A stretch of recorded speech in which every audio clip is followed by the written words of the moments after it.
एक प्रिय भाई पूछे हैं, समाधि और मृत्यु में क्या अंतर है। दोनों एक ही सिक्के के दो पहलू हैं। अगर देखा जाएगा तो दोनों में एक समाधि में भी शरीर छूट जाता है और मृत्यु में भी शरीर निर्जीव हो जाती है। लेकिन उसको समझा जाए, अनुभव किया जाए तो थोड़ा उसमें अंतर भी आ जाता है और उसमें कुछ समानता भी है। समाधि क्या है, पहले उसको समझ लिया जाए। समाधि सम स्थिति को कहा जाता है। जब सम स्थिति घटती है तो समाधि हो जाता है। समाधि के समय एक संत होश पूर्वक अपने शरीर को एक एक स्टेप इस शरीर को निर्जीव कर देता है, यानी छोड़ देता है। और जैसे ही वहां से पावर हटा लेता है या जैसे ही वहां से पावर हट जाती है वो शरीर निर्जीव हो जाती है। वह शरीर निर्जीव हो जाती है और होश पूर्वक समाधि में अपने शरीर को छोड़ देता है। लेकिन समाधि में शरीर होश पूर्वक छूटता है, लेकिन आत्मा जो है, जो पावर है, वह दो शरीर को चला रही है। पहला शरीर है स्थूल शरीर, दूसरा शरीर है सूक्ष्म शरीर। जो समाधि में अपने शरीर को छोड़ता है उसका शरीर स्थूल भी मर जाती है और जो सूक्ष्म है वो भी मर जाता है। जब तक ये दोनों शरीर छूटेगा नहीं, मरेगा नहीं, डेड नहीं होगा, तब तक सही नहीं है। समाधि में जो सूक्ष्म शरीर है वो भी मर जाता है और वो शरीर अगर नहीं मरा तो जन्म मरण का खेल चालू है। लेकिन समाधि में ये दोनों शरीर मर जाते हैं और इस स्थूल शरीर को, सूक्ष्म शरीर को होश पूर्वक छोड़ता है। एक होश के साथ इस शरीर को छोड़ करके जन्म मरण से मुक्त हो जाता है, निर्वाण हो जाता है, उस विराट परमात्मा में विलीन हो जाता है, उस परम सत्ता में विलीन हो जाता है, उस अनंत अविनाशी में विलीन हो जाता है। समाधि यही है। और समाधि को या समाधि तक कैसे पहुंचा जाए उसके लिए आपको भी सहज होकर के बैठने की जरूरत है, स्थिर होकर बैठने की जरूरत है। एक एक स्टेप आप वहां तक पहुंच जाएंगे। जो आपका खोज, जो आपका गंतव्य, जो आपका मन का पीड़ा है वो सारा सारा वहीं पर समाप्त होता है। उस विराट परमात्मा पर ही समाप्त होता है, उस ऊर्जा पर समाप्त होता है। उस ऊर्जा में ही गहन शांति मिलती है। एक संत का महा उत्सव समाधि होता है। उसके लिए पार्टी कोई उत्सव नहीं होता, उसके लिए कोई शादी उत्सव नहीं होता है, लेकिन एक संत का महा उत्सव समाधि होता है। संत का जब समाधि होता है तो उस समय बहुत ही खुश होता है, बहुत ही आनंदित होता है, क्योंकि वो जानता है कि हम परमात्मा के गले लगने जा रहे हैं, हम परमात्मा में विलीन होने जा रहे हैं, होश पूर्वक विलीन होने जा रहे हैं। जो एक सत्ता है, जो विराट पावर है, वो अपने वह उसके गले लगने जा रहा है। वह संत वो उसके में विलीन होने जा रहा है। एक संत बहुत ही आनंदित होता है, उसके लिए महा उत्सव होता है। लेकिन जो मृत्यु है ये बेहोशी का मृत्यु है। मृत्यु में क्या होता है, केवल स्थूल बॉडी मरती है, सूक्ष्म बॉडी मरती नहीं है। ये समझ में नहीं आएगा, लेकिन जब अनुभव होगा तब समझ में आएगा। स्थूल बॉडी मृत्यु में मर जाती है और बेहोशी में शरीर छूटता है, होश पूर्वक शरीर नहीं छूटता है। 9 द्वारों से, या उसको द्वारों कहिए, या कर्म ज्ञान इंद्रिया या ज्ञान इंद्रिया उसको कहिए, ज्ञान इंद्रियों से ही और शरीर निकल जाता है। ज्ञान इंद्रियों से ही यह ऊर्जा निकल जाती है, इस शरीर को छोड़ देती है। और वो कौन सा शरीर निकल जाती है? सूक्ष्म शरीर के साथ साथ वह पावर निकल जाता है बेहोशी में। जो व्यक्ति बेहोश में होता है और उसका मृत्यु हो जाता है उस शरीर का, तो उस समय सूक्ष्म शरीर और वह पावर इस शरीर से निकल जाता है। जो बेहोशी में मृत्यु होता है, जिसको कहते हैं सांसारिक मृत्यु, वो है मृत्यु, सांसारिक मृत्यु। स्थूल बॉडी उसमें केवल मरती है, उसमें दो चीज बच जाता है, एक सूक्ष्म शरीर बच जाती है, एक पावर बच जाता है। और वह मृत जन्म मरण से मुक्त नहीं हो पाता है, क्योंकि अभी उसका एक शरीर बाकी है, सूक्ष्म शरीर। और कहीं ना कहीं एक स्टेप, अगले स्टेप में वो कहीं ना कहीं किसी भी शरीर में वो प्रवेश हो जाएगा। कहने का मतलब किसी न किसी जगह पर वो उसका स्थान मिल जाएगा, और किसी न किसी 84 में या किसी भी जगह पर, किसी भी यूनियो में उसका जन्म मिल जाएगा, उसका जगह मिल जाएगा, उसका जगह निर्धारित हो जाता है।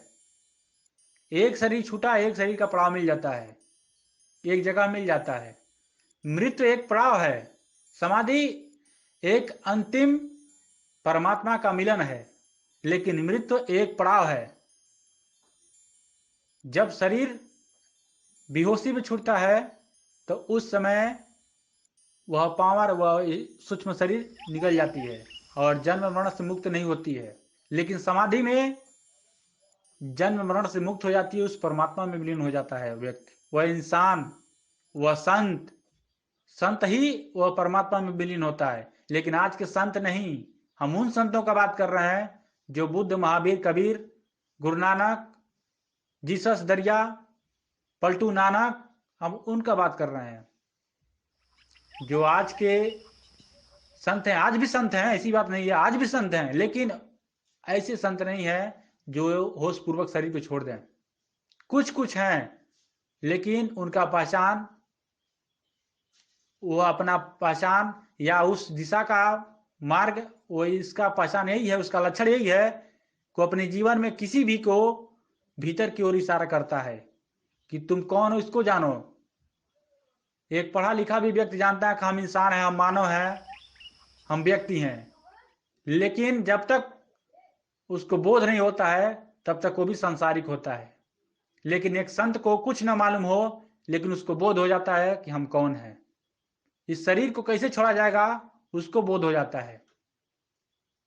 ये सांसारिक मृत्यु यानी मृत्यु में और समाधि में यही अंतर है। समाधि होश पूर्वक शरीर को छोड़ा जाता है, और उसमें स्थूल शरीर भी मर जाता है, सूक्ष्म शरीर भी मर जाता है, केवल ऊर्जा निकल करके परमात्मा मिली हो जाती है। ऊर्जा में और परमात्मा में कोई जगह भी नहीं है, कोई स्पेस भी नहीं है कि जाकर के मिले। और जैसे ही शरीर छूटता है वैसे ही परमात्मा में विलीन हो जाता है, वो परमात्मा के गले लग जाता है। ये समझाने का शब्द है, तौर तरीका है। और जैसे ही एक जो मृत्यु होता है उसमें केवल स्थूल बॉडी मरती है और सूक्ष्म शरीर बाकी रह जाता है, और वह पांव बाकी रह जाता है, वो भटकता है। वो सूक्ष्म शरीर भटक करके कहीं ना कहीं वो जगह पा जाएगी, किसी यूनियन में जगह पा जाएगी, वो फिर भटकेगी वो। लेकिन इसीलिए कहा जाता है कि स्वयं को जानो, कहाँ से आए हो, कहाँ जाओगे, इस 3 प्रश्नों को जानो, तभी आपका समाधान, तभी आपका गहन शांति, तभी आपका प्रेम, तभी आपका वो सार शब्द, तभी आपका वो समाधान मिलता है। और वो समाधान भीतर से ही मिलता है, कहीं बाहर से भी नहीं मिलता है। शरीर छोड़ने की कला एक संत के पास होता है, और वही अपने शरीर को होशपूर्वक छोड़ पाता है। जो अपने शरीर को होशपूर्वक छोड़ेगा उसका स्थूल बॉडी भी मरती है और ये सूक्ष्म शरीर भी मरता है, और वह ऊर्जा वो परमात्मा में मिल जाता है, वो अपने अस्तित्व में मिल जाता है, उस अपने विराट में मिल जाता है। और वो सही आवश्यकता है हर मानव को। जिसका जीवन होशपूर्वक बीता है वही उस विराट परमात्मा में विलीन हो पाएगा। बहुत लोग सोचते हैं कि हमारा जीवन होशपूर्वक है, हम पढ़े लिखे हैं, लेकिन यहाँ पर पढ़ाई लिखाई मायने नहीं रखता है। मायने यहाँ पर केवल बोध और अनुभव रखता है।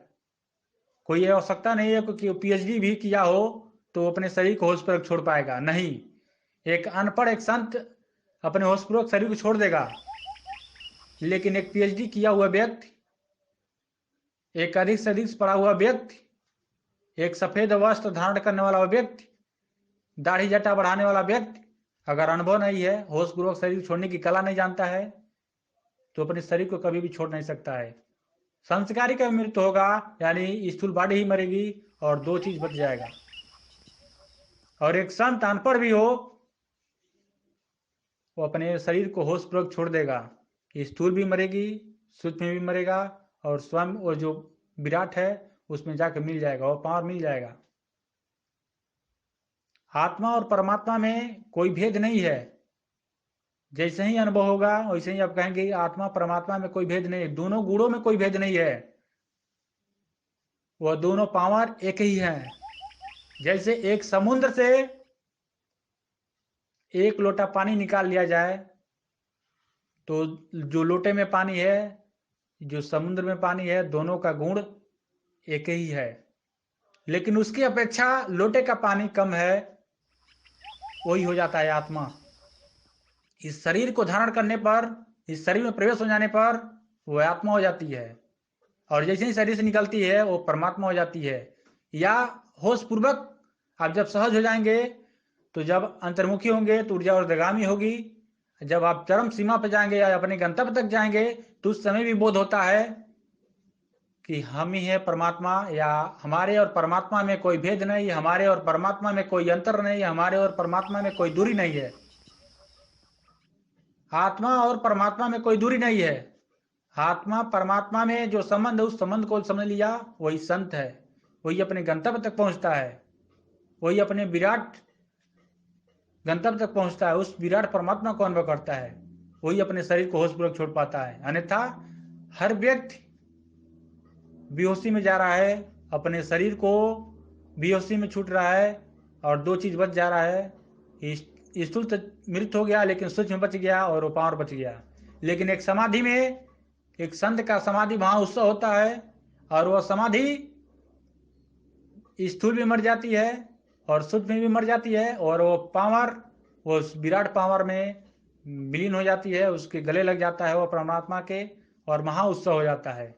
संत अपना शरीर होशपूर्वक छोड़ता है और खुशी आनंद के साथ छोड़ता है, होशपूर्वक साथ छोड़ता है कि हम शरीर को भी छोड़ रहे हैं, क्योंकि वो व्यक्ति, वो संत अपने जीवन में मृत्यु को भी लात मार देता है, या मृत्यु को भी पीछे हटा देता है, और अपने यात्रा से अपने गंतव्य तक पहुंच जाता है। एक प्रिय भाई पूछे हैं, समाधि और मृत्यु में क्या अंतर है?